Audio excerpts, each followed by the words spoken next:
Ojos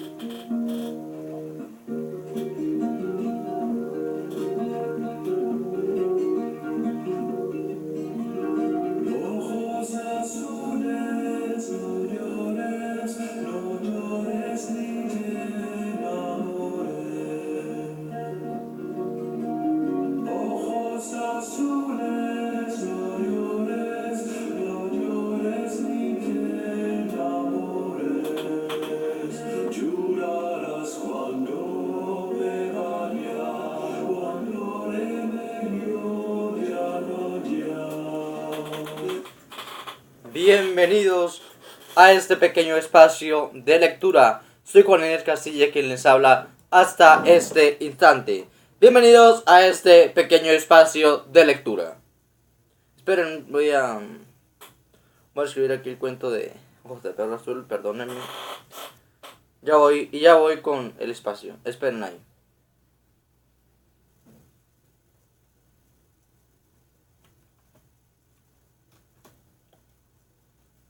Aquí un momentico. Esperen, ya busco el cuento. Aquí lo tengo. Aquí lo tengo. Esperen. Tranquilícense. No os preocupéis, aquí tenemos el cuento. Bueno. Ya leímos la cortilla de la muerte, ya la leímos. Vamos a ver otro.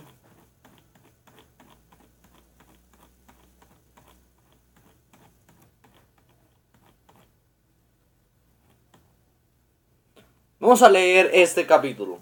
Eva está dentro de su gato.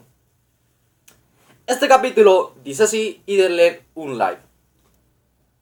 De pronto notó que se le había derrumbado su belleza, que llegó a dolerle físicamente, como un tumor o como un cáncer. Todavía recordaba el paso de ese privilegio que llevó sobre su cuerpo durante la adolescencia y que ahora había dejado de caer. ¿Quién sabe dónde?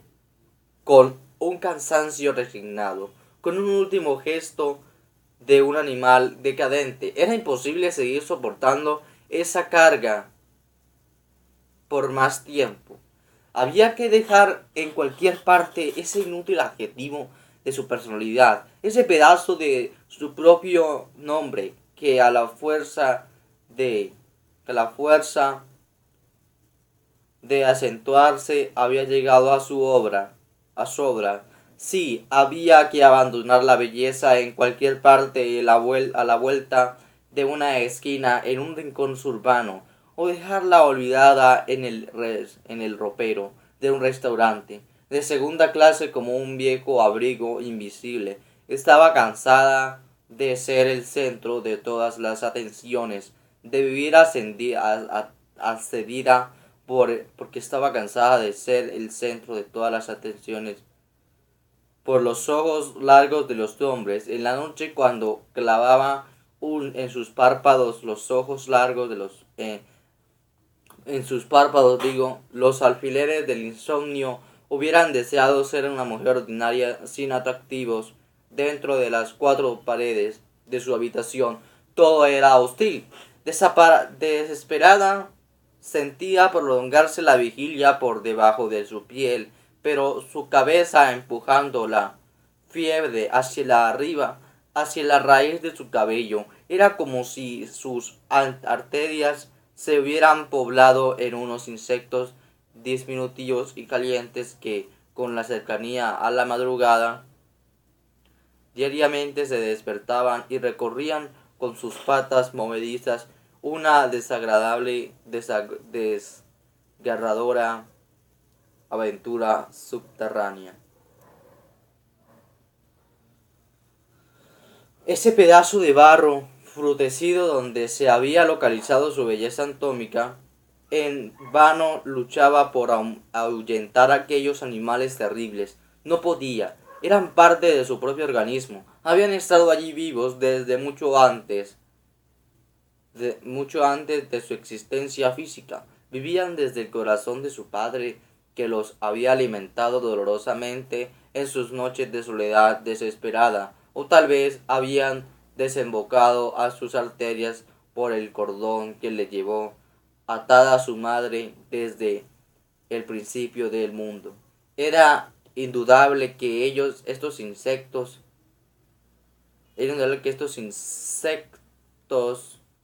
no habían nacido todos los que llevaron a su apellido. Tuvieron que soportarlos y que tuvieron que sufrirlos como ella. Cuando el insomnio se había invisible hasta la madrugada, eran esos insectos los mismos que pintaban ese gesto amargo, esa tristeza inconsolable en el rostro de sus antepasados. Ella los había visto mirar desde su apagada existencia. Desde su relato antiguo, víctimas que de esa misma angustia todavía recordaban el rostro inquietante de la bisabuela que desde su lienzo envejecido pedía un minuto de descanso, un segundo de paz a esos insectos que allá, en los canales de tu sangre, seguían martirizándola y los insectos de allá y embelleciéndola despiadadamente.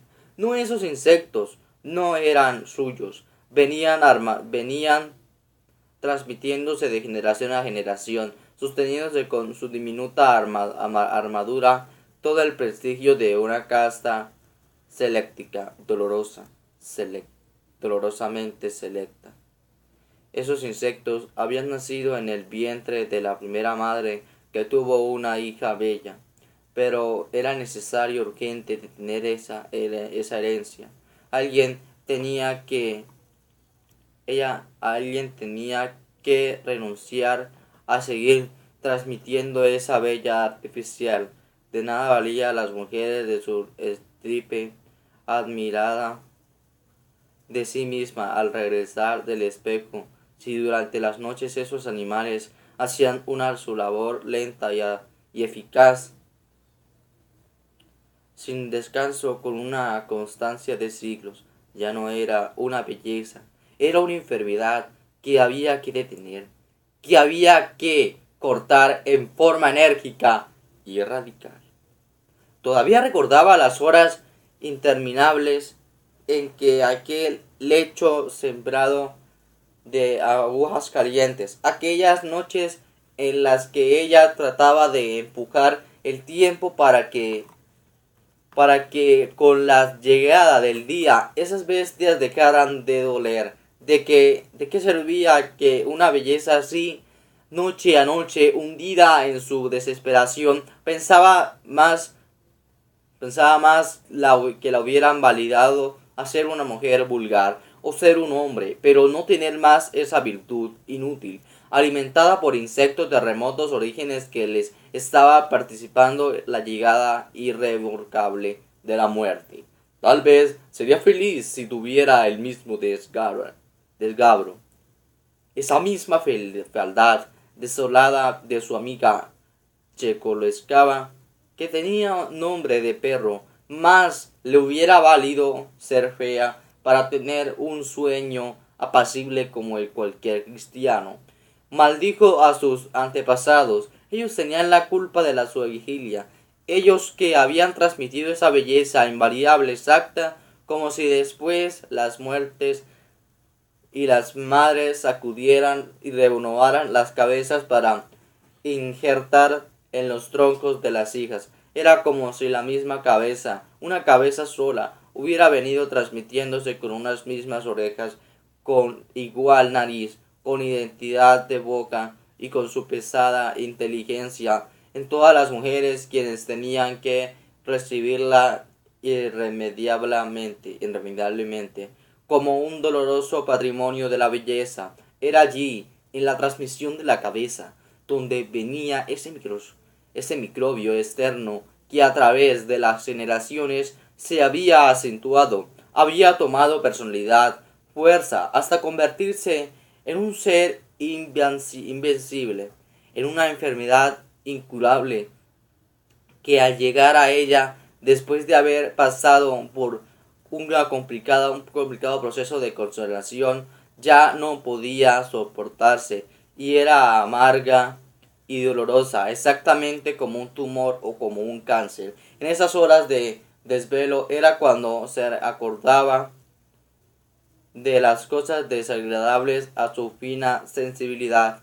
Recordaba esos objetos que constituían el universo sentimental donde se habían cultivado, como en, perdón, como en un cálido químico y aquellos microbios despertantes. En esa noche, con los redondos ojos abiertos y como un plomo derretido, en derredor suyo dominaban todas las cosas, y desde su rincón ella trataba de respesar para distraer su sueño y sus recuerdos infantiles.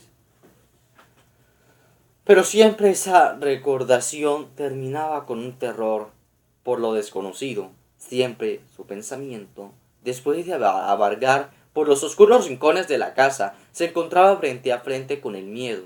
Entonces empezaba la lucha. La verdadera lucha contra tres enemigos inconmovibles. No podría jamás sacudir el miedo de su cabeza. Tenía que soportarlo, apretando a su garganta, y todo por vivir en ese casero antiguo, por dormir sola en aquel rincón apartada del resto del mundo. Siempre su pensamiento se iba por los húmedos de pasadillos oscuros sacudiendo de los retratos de polvo, seco cubierto de telarañas ese polvo inquietante y tremendo que caía de arriba desde ese sitio en que se estaba deshaciendo los huesos de sus antepasados. Invariablemente se acordaba del el niño. Allá lo imaginaba sonámbulo debajo de la hierba en el patio, junto al naranjo con sus puñados de tierra mojada dentro de la boca. Le parecía verlo en su fondo arcilloso, cavando hacia arriba, con las uñas, con los dientes, huyéndose al frío que le mordía la espalda, buscando la salida al patio por ese pequeño túnel, donde lo habían metido con los caracoles en invierno y le olía llorar, con su llanto chiquito, sucio de barro, traspasado por la lluvia. Lo imaginaba completo, tal vez como no le había dejado 5 años atrás en aquel hueco lleno de agua, no podía pensar que se hubiera descompuesto. Al contrario, debía de ser bellísimo navegando en esa agua espesa como en un viaje sin salida. O la veía viva por asustado, miedoso, al sentirse solo, enterrado en un patio tan sombrío. Ella misma se había opuesto a que le dejaran allí, debajo del naranjo, tan cercano a la casa. Le tenía miedo, sabía que en las noches en que les perseguía la vigilia, él lo adivinaría, regresaría por los anchos corredores a pedirle que le acompañara, a pedirle que los defendería de esos otros insectos que estaban comiendo la raíz de sus violetas. Volvería a que los dejaran dormir a su lado como cuando cuando era vivo. Ella tenía miedo de sentirlo de nuevo a su lado. No a su lado. Allí donde ahora estaba imperturbable, arrostroso, alimentado su sangre con el barro de los lombrices, y ella tenía que resignarse a verlo de regresar desde su fondo de tinieblas, porque siempre, invariablemente, cuando se desvelaba, se ponía a pensar en el niño. Debía estar llamándose este su pedazo de tierra para allá, para que lo ayudara a fugarse de esa muerte absurda. Por ahora, en su nueva vida intemporal, inespecial, estaba más tranquila.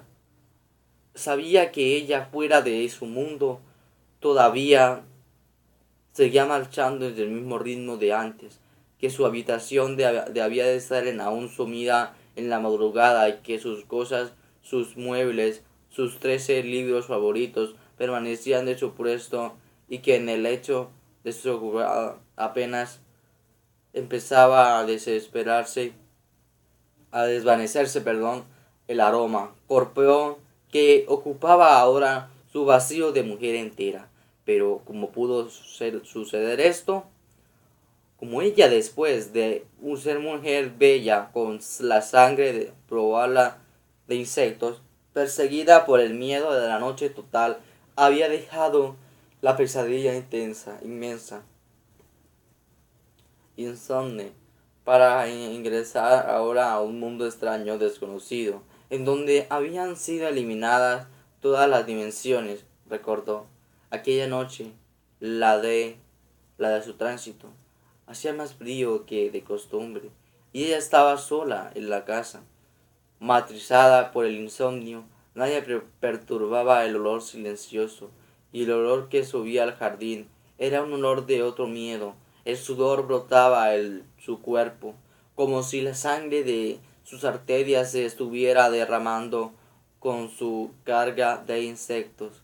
Deseaba que alguien pasaría por la calle, alguien que gritara, que se rompiera aquella atmósfera detenida, que se moviera algo en la que la rompiera aquella atmósfera detenida, que se moviera algo en la naturaleza, quiero decir, que volviera a la tierra a girar alrededor del sol, pero fue inútil. Ni siquiera despertarían esos hombres invisibles que ya habían quedado dormidos debajo de su orejera. Dentro de la almohada ella también estaba inmóvil. Las paredes montaban un fuerte olor a pintura fresca, ese olor espesor grande que no se siente con el olfato, sino con el estómago, y sobre la mesa del reloj único, golpeando el silencio con una máquina mortal, el tiempo, le suspiró ella recordando la muerte, y allá en el patio, debajo del naranjo, seguía llorando el niño, con su llanto chiquito desde el otro mundo. Acudió a todas sus creencias, porque no amanecía en aquel momento o se moría de una vez. Nunca creyó que la belleza fuera a cortarse tantos sacrificios en aquel momento, como de costumbre. Seguía doliéndole por encima del miedo, y por debajo de miedo seguían matrizando. Esos implacables insectos de la muerte se le habían apretado de la vida como una araña que le mordía rabiosamente después de hacerla sucumbir. Por esta estaba enamorado del último instante. Sus manos, esas manos de los hombres, apretaban invisiblemente, simplemente con manifestando nerviosidad al animal. Estaba inmóvil, paralizada por el miedo, por ese terror irracional que venía de adentro sin ningún motivo, solo por saberse abandonado en aquella casa antigua.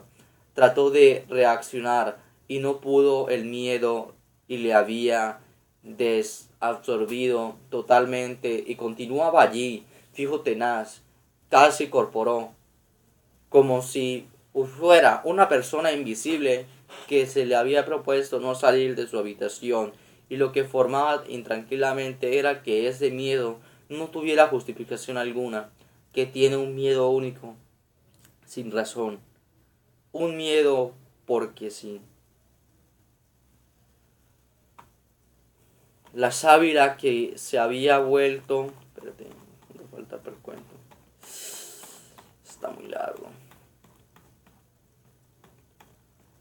Amigos, perdonen, pero voy a saltarme una hojita. Vale. Voy a saltarme una hojita. Esperen aquí. A ver. Pero una idea suprema lo arrematió. No había oído decir caso que los espíritus puros puedan penetrar a voluntad en cualquier cuerpo. Después de todo, que perdida con intentarlo. Todo de recordar cuáles son los habitantes de la casa podría ser sometido a la prueba. Si lograba realizar su propósito, quedaría satisfecha. Podría comerse una naranja, recordó. A esa hora la gente del servicio no acostumbra a estar allí. Su madre no había llegado todavía, pero la necesidad de comerse una naranja unidad, ahora la curiosidad de verse, pero no había allí nadie en que encamarse. Era un corazón desolado, No había nadie en aquella casa. Tendría que vivir extrañamente, aislada del mundo, todo por su tontería. Hubiera sido una mejor seguir soportando unos años más esa belleza hostil y no anularse por siempre, inutilizarse como las bestias de vecindad. Por, pero ya era demasiado tarde. Iba a retirarse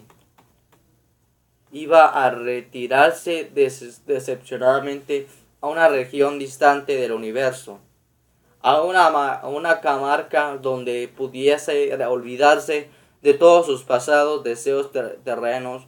Por algo le hizo desistir bruscamente. En esa comarca desconocida se abrió la promesa en un futuro mejor. Si había alguien en la casa en quien podría arrancarse en el gato Basilio luego, era difícil resignarse a vivir dentro de un animal. Tendría una piel suave, blanca, y que habría en sus músculos encontrada una gran energía para el salto. En la noche se sentiría brillar sus ojos en la sombría como dos brasas verdes y tendría unos dientes blancos, agudos, pero para sonreírse a su madre desde su corazón felino con una ancha y buena sonrisa animal, pero no podía ser. Imaginó de pronto metida dentro de su cuerpo el gato, recorriendo otra vez los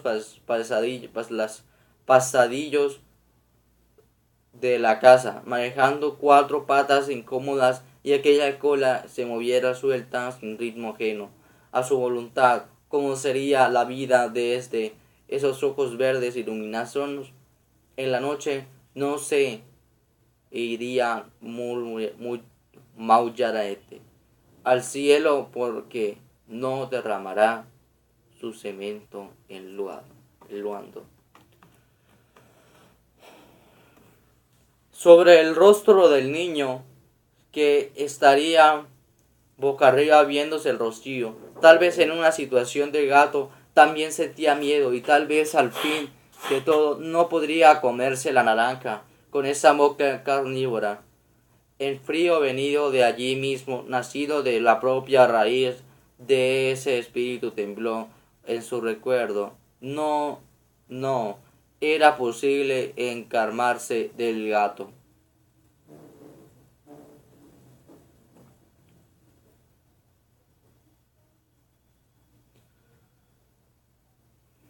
Pero era difícil resignarse a vivir olvida para siempre.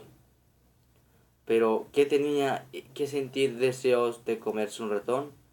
¿Quién primaría en esa síntesis de mujer y su gato? Primera, el instantáneo animal primitivo del cuerpo o la voluntad pura de la mujer. La respuesta fue clara, cristiana. Nada había de qué temer. Se encarnaría con el gato y se comería su deseada naranja. Además, es un ser extraño, un gato con inteligencia de mujer bella. Volvería a ser un centro de todas las atenciones. Y fue entonces por primera vez cuando comprendió que por todas sobre las virtudes estaban inspirados su vanidad de mujer matefisla.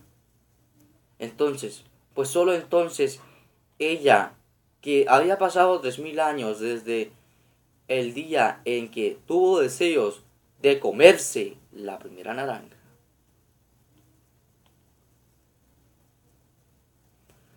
Así termina el cuento de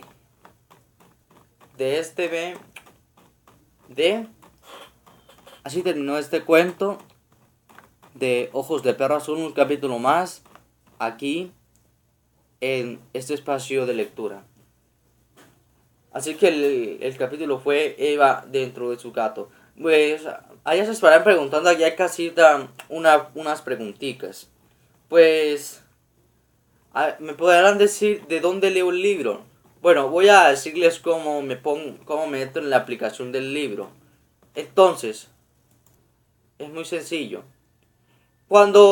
Si quieren leer el libro conmigo, métanse en su computadora. Para los que tengan computadora, se puede meter cuento Ojos de Perro Azul. Lo buscan en Google. Ojos de Perro Azul. Aquí dice Ojos de perro azul, Gabriel García Márquez, usan ese. Ahí está el cuento completo, ojos de perro azul. Entonces, ya se los muestro. Esperen, voy a voltear un poquito la cámara. Esperen.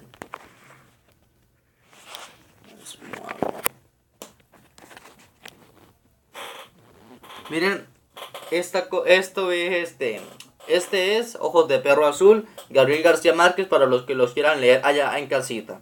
Por favor, síganme la lectura para los que quieran. No estoy obligando a nadie. Este es Ojos de Perro Azul. Ya saben. Bueno, continuamos. Ya finalizando este programa. Quiero decirles que muchas gracias por aquellas personas que nos han apoyado, nos han visto los videos. Gracias a aquellas personas que se han incentivando en la lectura.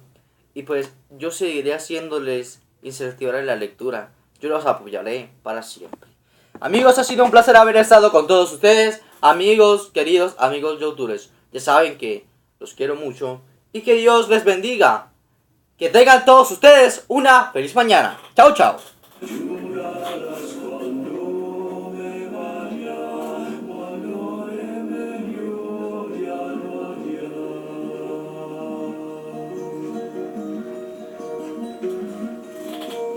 Tú me juraste quererme toda la vida. Tú me juraste quererme toda la vida. No pasaron 2, 3 días, tú te alejas y me dejas. No pasaron 2, 3 días, tú te alejas y me dejas. En una copa de vino quisiera tomar veneno, veneno para matarme, veneno para olvidarte,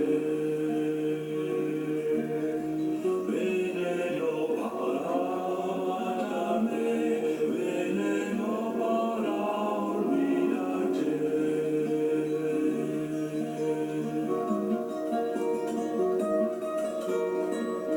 Ojos azules, no llores ni te enamores.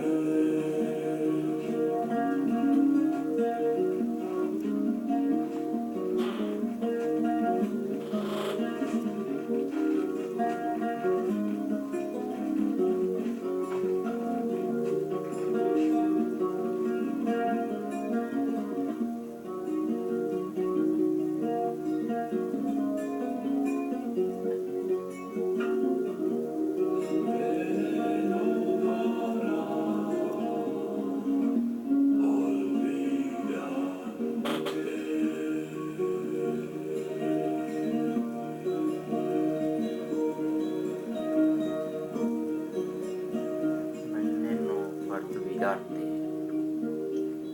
Muchas gracias por escucharnos. Hola, soy otra vez Muchas gracias por escucharnos. Voy a decirles una cosa. Mañana voy a empezar con otro video de Roblox. Así que no se lo pierdan, y de Minecraft. Así que esto fue todo. Chao, chao.